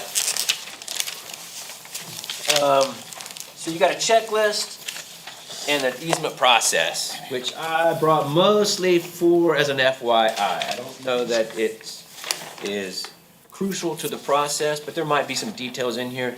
Most importantly, this is the step-by-step process. I felt like at one point, this was years ago, I decided that this was much more useful for the landowners to just kind of read through here and see what happens. I would visit you on your property. we'd walk around and make sure it's a property that Upstate Forever wants to protect. I can look at GIS maps, and a lot of times it just looks like trees or fields. And I have on more than one occasion shown up and found out that under those trees was a literal junkyard of cars. And it was like, whoa, I don't know that this is really what we want to protect, right? So it does happen. So the first thing is just doing that due diligence. I want to show up on your property, I want to meet you, and I want to make sure that this is something Upstate Forever wants to protect.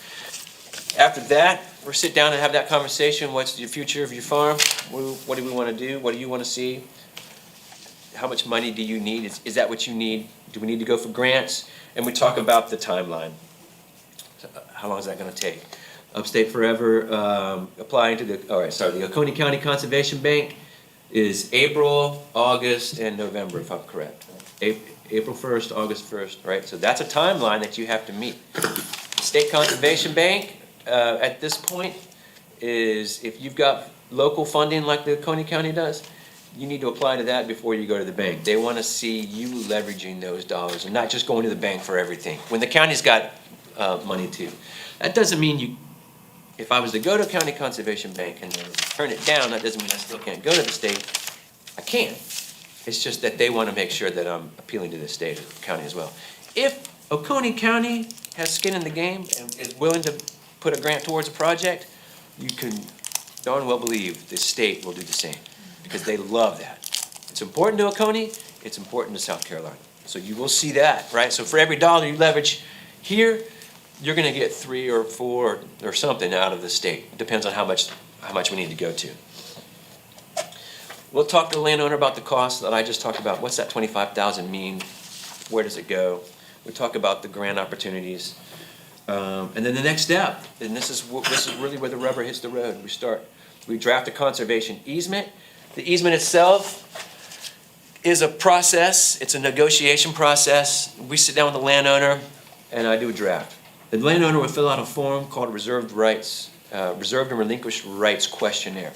And it's basically, this is what I'm doing on the property, this is what I want to do, and I take that and I roll it into a conservation easement. It looks like a deed, because it is. It's attached to the deed, it follows the property forever, which means if you sell it to her, she now has a conservation easement, and you don't. And it stays with the property forever.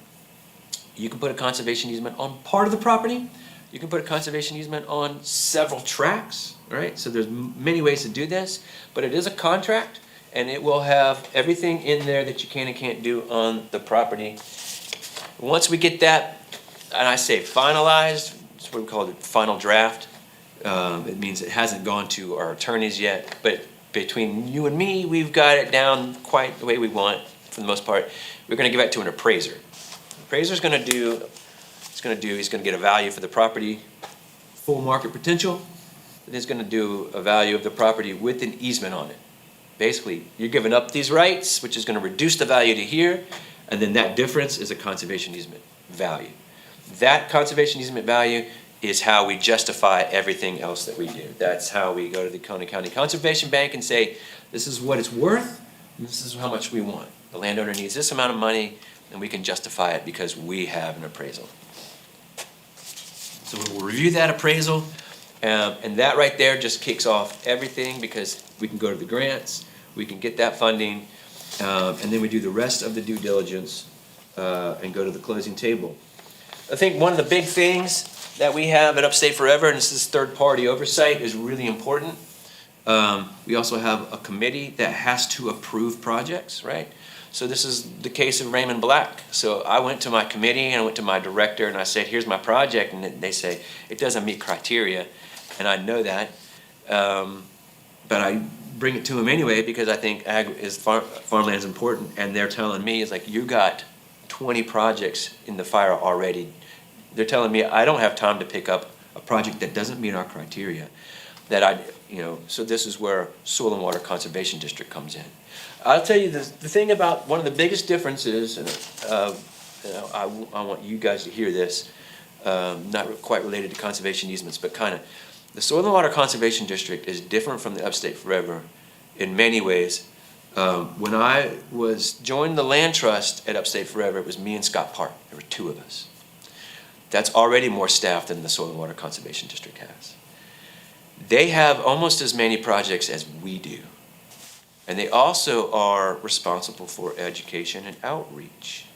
The tasks that go on one person at Soil and Water Conservation District is equal to what I've got, me, Scott, Caitlin, Richard. That's just our outreach right there. I got 2 folks in stewardship.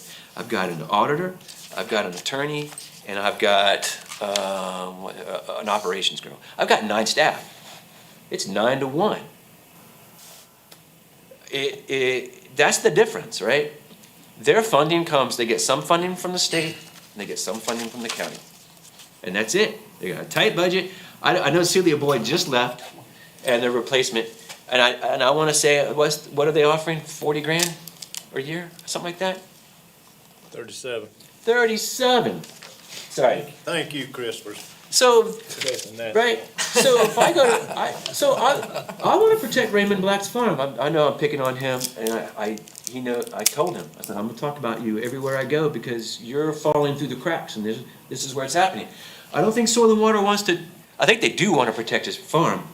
I don't think they can. I don't think they have the capacity right now. I don't have the capacity right now. But if Soil and Water had more staff and more money, darn tootin' they would. I know it. I know it for a fact. So anyway, my little soapbox there, besides conservation easements, I know I'm here to explain conservation easements and how they work to you, but man, if we could get some funding for Soil and Water, they need it. They need, All right. from what I understand, at least one more person on staff would be awesome, right? I'm just gonna make a note real quick, as county administrator for the last 3 years, I've never had a request. Consider it done. Yeah. Never, A request for more funding. any funding, ever. From what Not an increase in salary, not an increase in supplies. Wow. So, And I worked on the budget for the previous 10 years. This is the first I'm hearing of this, and I'm happy to hear of it. Good. First I've heard of it too. Now, the salary, I will tell you this, I mean, our salaries are historically low throughout the county, which is an entirely different subject matter, but that is an adequate salary on our scale. well, Our scale is antiquated, so it's countywide. I think though too, the issue is how the position is framed. From what I have heard, it started out as a secretarial position. It is not a secretarial It was. position as it is used now. It is Correct. used as a manager position now, because they are doing so many of these easements and education, and the job really is requiring a lot more than what was initially put in. So we updated the job description just a few weeks ago. Yeah, but I don't know that even still that we've captured the complexity of the new responsibilities. Yeah. The Got it. job title is conservation technician. It is. That's the. But it was title of the secretary until It I was became secretary, administrator. yes, yes. And I eliminated all secretary positions Well, because it's not 1951. But also, it's not, if you are helping manage the Correct. acquirement of easements, that is not even an like an office administrator role, which is what you were trying to explain. And so, I think it has developed a lot, and I do think that's an excellent point too. It might not just even be in updating that role, it might be saying, we need some extra bodies to actually help make this happen for the county. You'll see that in the recommendations. You need more I bucks. just made a note of that. You But I'm need- glad to hear that. And I Yeah. understand the salary being behind, but all county salaries are behind. Well, So I mean, that's in itself a Public. problem. But sure. not knowing that we needed another person, or, you know what I mean? Oh, yeah. You don't know, you But- can't. Glad I could help. That was great, Chris. Thank you. Do y'all have questions? for Wait, I got Chris? one more, Oh. because I want to bring some success stories, and I want to tell you about one, is one of my favorite easements. I have lots of ones that just, I love. But Cragmore Farm is in Spartanburg, I don't know if you've heard of it. It's a farm-to-school program. And I would love to see that happen in Oconee. I've been talking about it for a while, and I think there are barriers. There are a lot of obstacles to making that happen. But what happened what's happened in the Spartanburg is a 120 acre century farm. It's actually 200 century farm. 200 years. You know what I'm saying? Bicentennial. Thank you. Bicentennial. Thanks. I swear I had 2 cups of coffee this morning. Should be fine. not only that, but what they've done over there is create a farm. And now, the advantage to Spartanburg is that the entire county is not one school district. They have several, so this is District 6. So that certainly is a problem in Oconee, because these are just one big school district. But they are using it as a classroom. They've, I think it's Tri-County Tech over there. It doesn't sound right. Tri-County Tech's over here, isn't it? Spartanburg Tech. Yeah, so they have a technical college that they're working with so it is a classroom for that. And they actually bring the students from the schools out on field trips so they can see where their lunches are coming from. But that food ends up in their cafeteria, which is amazing. So, I mean, I don't have to tell you the multiple benefits from this. And it's protected by a conservation easement. So it's a farm, it's working, and it's supplying food to schools in the county. The infrastructure's there. They've been able to bypass whatever barriers are there, because I know that there's probably some USDA and bidding and whatever. I don't know. I don't know how that works, but I swear if Spartanburg can do it, Oconee can do it. And that would be, who wouldn't support that? You can't not support that. That sounds awesome. So just throwing that out there, because that to me is a huge success, and I don't have a whole lot of agricultural successes in Oconee County. We've got a lot of easements that are farmland, but nothing that to me that speaks to that level of protecting it. Except my biggest one is probably doubling the size of Chow-Ram County Park. That to me is a huge win, but that's not agriculture. Certainly benefits Oconee residents, but yeah. Now, if you do have any questions, happy to answer them. Come on, landowners always have 20 questions. But if you think of any, I have cards here. Great. Oh, boy, do I have cards? I'm gonna start passing these around. First, I would say the only question is, how do we get more money for conservation? That's the $100 million question. I don't know that. I'm just gonna pass the stack in a minute, but there's some sheets. Thank you. Right, two. But only the government. Oh, we didn't do it on all of them? This is old printer. Yeah. Here, save that. That was close by. Pick up that number. Within an antler. You know, I am going to pass them individually, that's annoying, I'm sorry, but. I don't know the answer to that, Paul. That's, You do too here. I was saying that kind of tongue in cheek, because I think that's the biggest challenge. that is something else Absolutely. that Upstate Forever is working on. I kind of glossed over at the beginning. Upstate Forever is not just a land trust. We are an advocacy group, and we have been advocating for more funding for the Oconee County Conservation Bank. We just don't do it very publicly, right? And we have lots of ideas. For example, Duke Energy is going through licensing of their Bad Creek storage, right?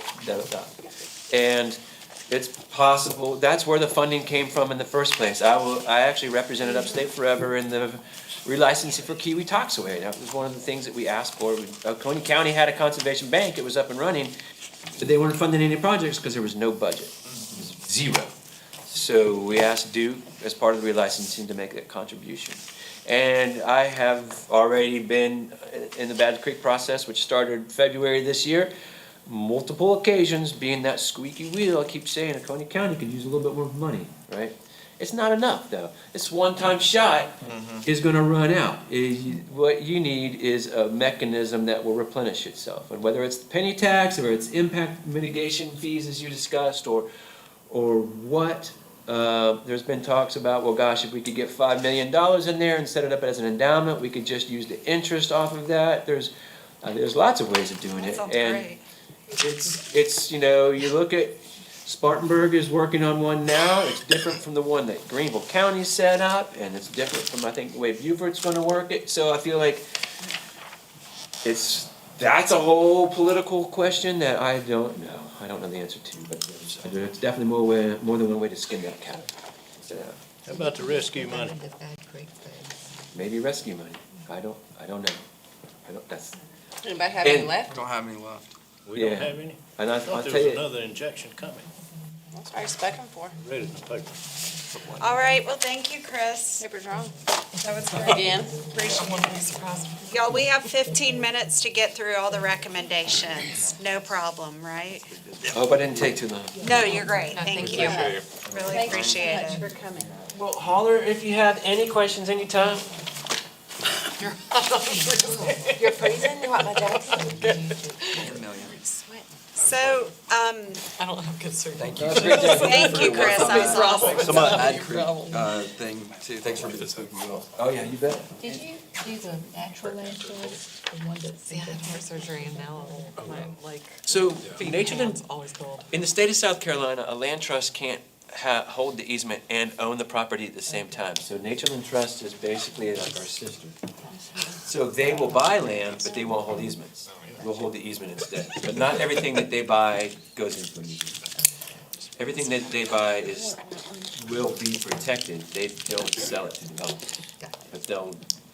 But they're always the middleman. So it ends up going, and they do retain ownership of some of their properties, but most of the time, it's gonna end up with DNR, it's gonna end up with Oconee County, like in Chow Ram, that example, because they actually purchased that to get it off the market. So basically, they wanna get rid of the land because they don't wanna hold it forever. Thank you. Well, have a great day. Thank you, Chris. Well, happy Thanksgiving. You as too. well.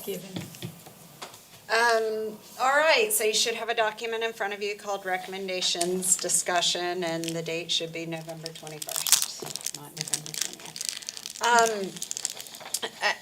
Basically, I have been spending the time since we last met drafting a report, and using a very broad outline. And it seems to me that we are in the point in the process that we need to begin discussing what our recommendations are going to be, because the timeline is pretty tight. And we need to have something to council in December. And Amanda, did we just decide the first or second meeting? Primarily for the second meeting, since it's a special meeting, it's a special called meetings for a specific purpose. Okay, Be a lot cleaner for us to do it Okay. on the sixth, on the 6th. because that's our regularly scheduled Right. agenda, which the public Oh. has Yeah. intention Yeah, of attending. yeah. Okay. So a couple of things. One is, I mean, it would be great to have another meeting, even if virtual. Needs to meet beyond Lisa being present. Yeah. Since our map. Yeah. So we're at November 21st, so December 6th is approximately 2 weeks. And there's a holiday in there. Not a problem for me, but I don't want to send y'all something to read the day before Thanksgiving, right? That's not nice. So I guess I want a sense from y'all on, you know, how, I can take what we're about to discuss, and the reason I'm bringing this up now is because I want you to take this 15 minutes really seriously. And look at the outline I've given you. We talked about putting our recommendations on a timeline. We also have these pieces of the comprehensive plan that you have in front of you, and I highlighted some that kind of went along with what we've been talking about as our recommendations. And I would like to meet again next week and have a draft before you, or at a minimum, get a draft to you for feedback. And I don't know if y'all want to do that as a group. And how far in advance does council need it? I can provide it to them on the Friday prior. Okay, Technically on that Monday, I mean, I have a feeling that, I mean, there's nothing on here that I've seen that I believe would be a surprise to them. okay. I mean, everybody knows the first thing of everything is money. Right. I don't think anybody, Mr. Kane, correct me if you think I'm wrong, I don't think there's any part of anything listed here that's gonna be surprising. Okay, But I think even if I can get it to them on that Monday, it would be fine. okay. How many pages will it be, You mean the the initial fifth? draft? Correct. Okay. The 5th. I'm Well, sorry, Lisa. that's another thing. I mean, I have something I'm not ready to put before y'all, but just a draft, that where I'm fleshing things out as paragraphs and putting some of the maps that you created in there and that sort of thing. That was my assumption, but I think it's a valid question. Would council rather see bullet points? Like, what is the format that they would rather receive the day before a meeting? To be fair to you and the task force, the due date's the 31st. I know you're not trying to turn it in the 31st, but The contract ends on the 10th, of, December. My contract, No, that's the deadline. that's the deadline your for the deliverable draft. deadline. Okay. The final is in March. Right. That's correct, right. the final. Okay. I'm sorry. Well, that's okay. I didn't, yeah, well, so I guess that was just in the resolution. We said initial report 31st of December and then final March 31st.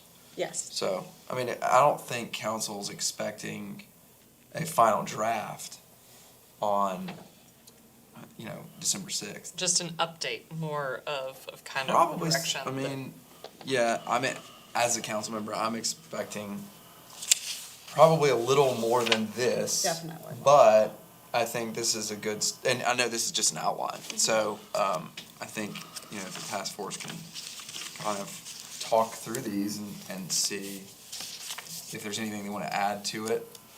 But I think, I don't know, I don't know how long the final plan will be anyway. 50 pages, 10 pages, 100 pages, I don't know. Somewhere in there. Yeah, somewhere between 10 and Fair. 100 pages. I mean, Yeah.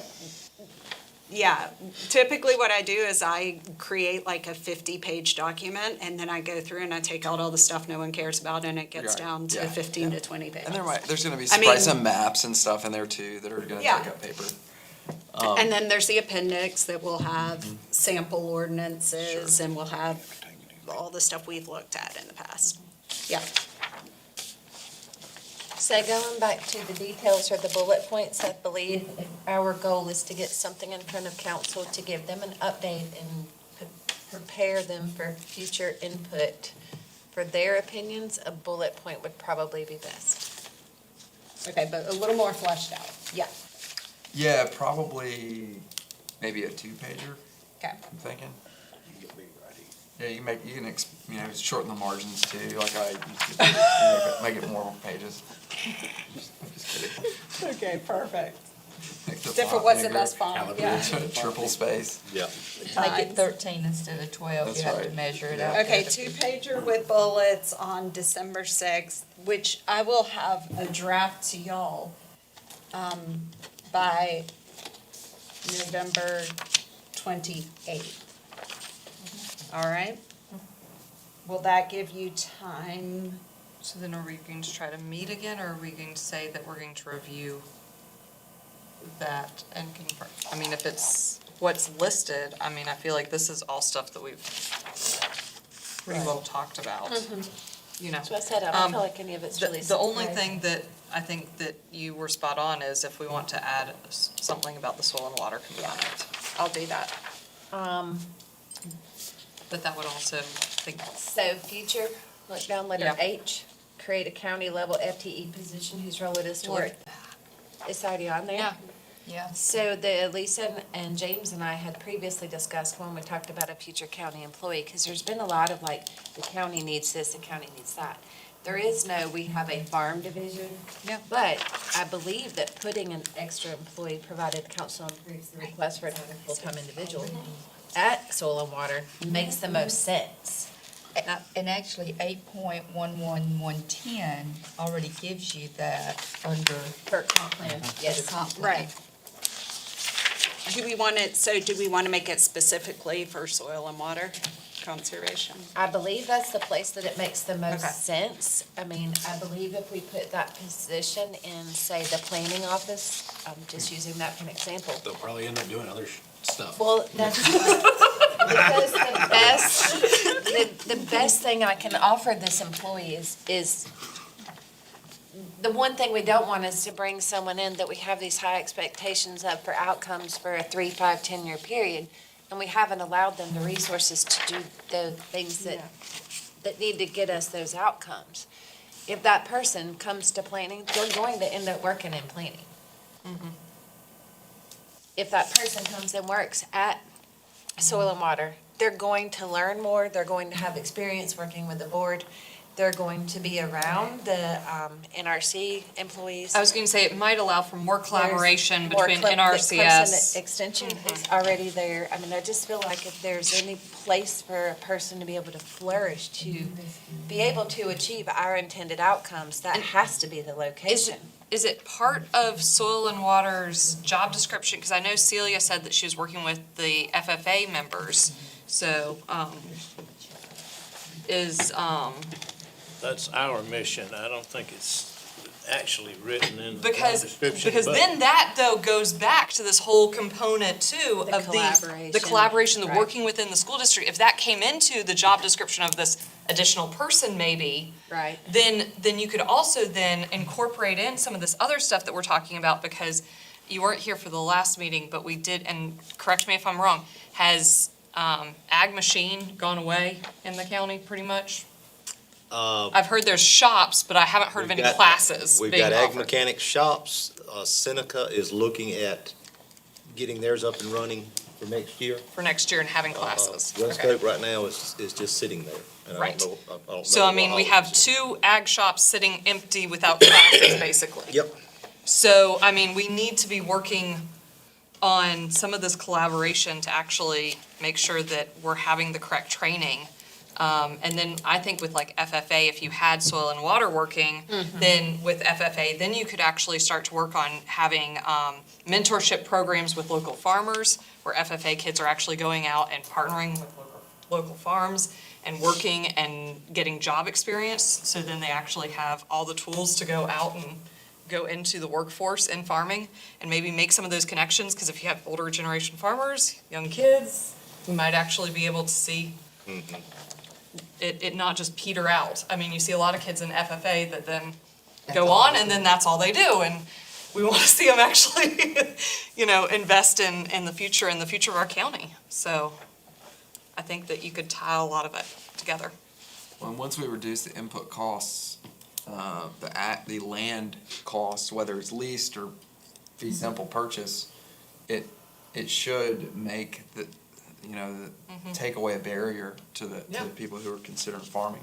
They're having to pay 20 grand an acre, it's just not gonna happen. Most people I know that are in my generation farming have a full-time job and farm on the side. Yeah. And you can't sustain that model forever. It's not going to be something that's sustainable. You just need 14 children. And who can afford to have 14 children now? I think that's what they're successful. That is why they had a zillion children. You raise your own workforce. But you could also afford to have a zillion children. You cannot. They didn't just grow, they didn't just have cattle or trees. Like I grew up on a farm, Yeah. I worked on a farm. Yeah. We had, every single turnaround for tobacco was a fruit or vegetable. Oh, yeah. We ate our farm food. Yeah, absolutely. So, one thing I did want to ask, so implement recommendations in the comprehensive plan. If I can get y'all, I know we don't have time right now, but if I can get y'all to, over the next few days, maybe over turkey, just look at what I've highlighted on the comp plan recommendations and make sure those are the ones that carry forward what we've discussed here as a task force. Happy to add, happy to take off, just had to start somewhere. And then take a really close look at all of the other recommendations and know that I'm in the process of fleshing those out, and that's what we're carrying to council. And if there's anything that you see missing or that shouldn't be on there, let me know. I will just flag develop food production nodes and food hubs. Some of what I did is went back and looked at our state plan, our state strategy, and funding opportunities that could come from the state to Oconee County that would help out. And I think there's some reference to something similar, but not these words, in the comp plan.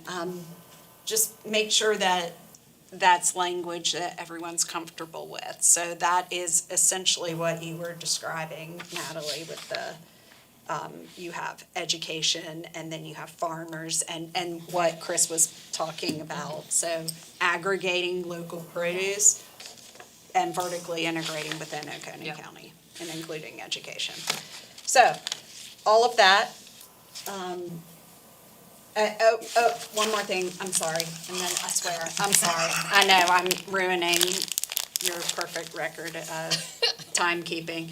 I did go through and look up meat establishments and processing facilities. I made copies for everyone, and then I mapped out the USDA ones versus state.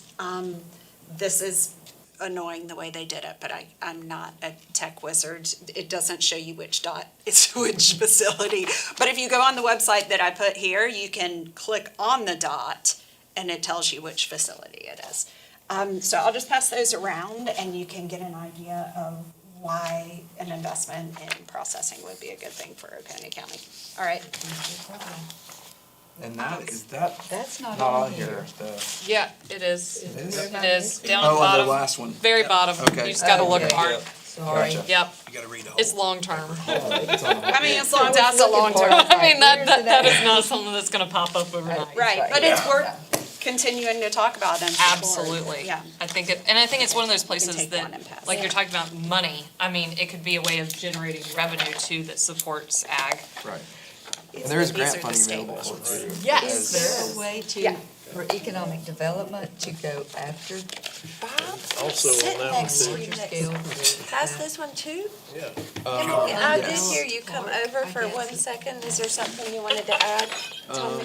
You wouldn't wanna put it in Sure a. exactly what the conversation is, The but undeveloped. I don't think I saw on the recommendations, a recommendation for the county to actively recruit a company to build a processing plant, however that should be worded.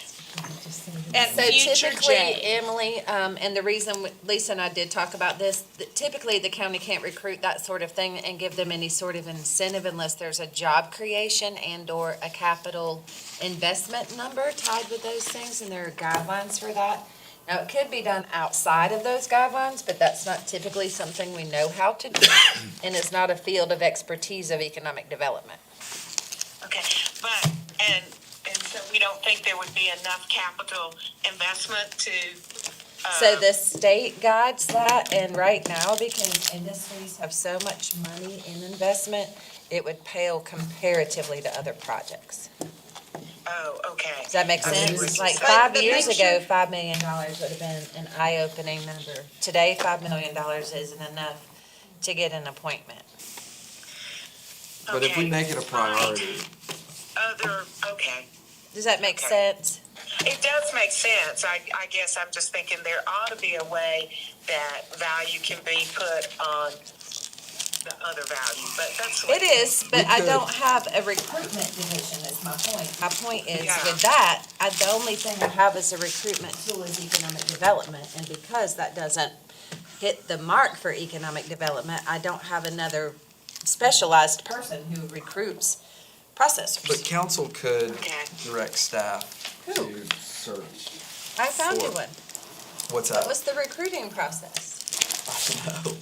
Well, none of us do either, we're But not I recruiters. could learn it. I could learn it. I'm not, Okay, I great, can you're read. gonna be off council in January, I know, but call me. what I'm saying is Jamie could, no, I don't wanna do that.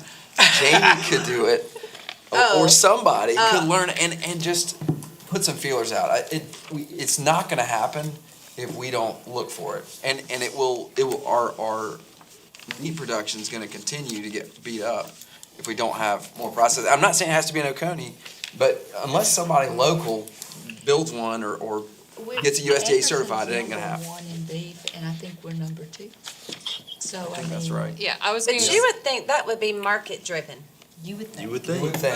think. But that is like the cart and or the chicken and the Egg, egg. whatever. yeah. Yeah, because you can get to a certain level and then you can't scale without that Well, processing. so the other thing is that like now, the way that the market is that we all have sales that we're taking our livestock to, or we have contracts on all of our livestock, and so the thing about it is that if you actually had a facility here, and I mean, dreaming really big, if you even had a facility that had feed-out ability, then you really could create some revenue for local industry. I mean, you really could build on the industry then. But again, it's, people have already made arrangements Right. because there's nothing here. Right. And so we've made do with the system rather than seeing the opportunity for us all to come together and to actually It's, make some money. it will have to be driven by the Cattlemen's Association and who, whatever other trade organizations there are to commit to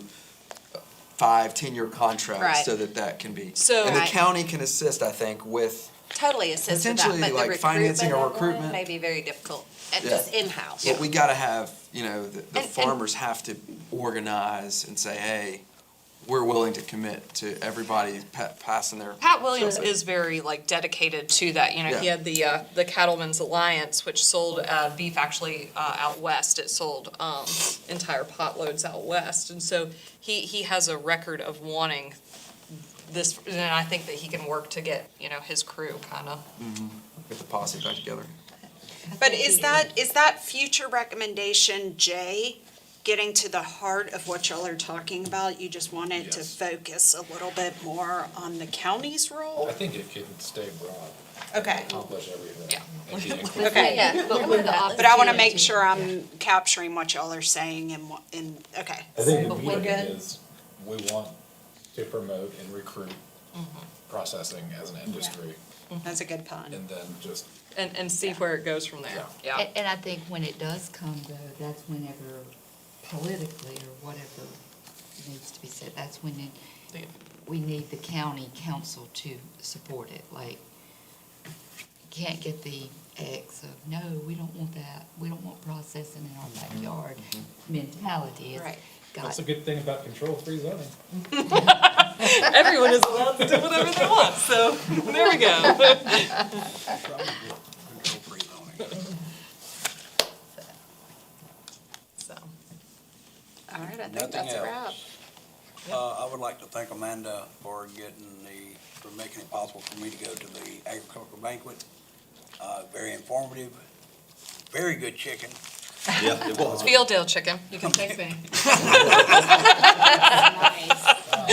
So make sure it was filled out. But it was it very, was. it was very informative, through the whole, dinner and all, so I'd like to thank you for that.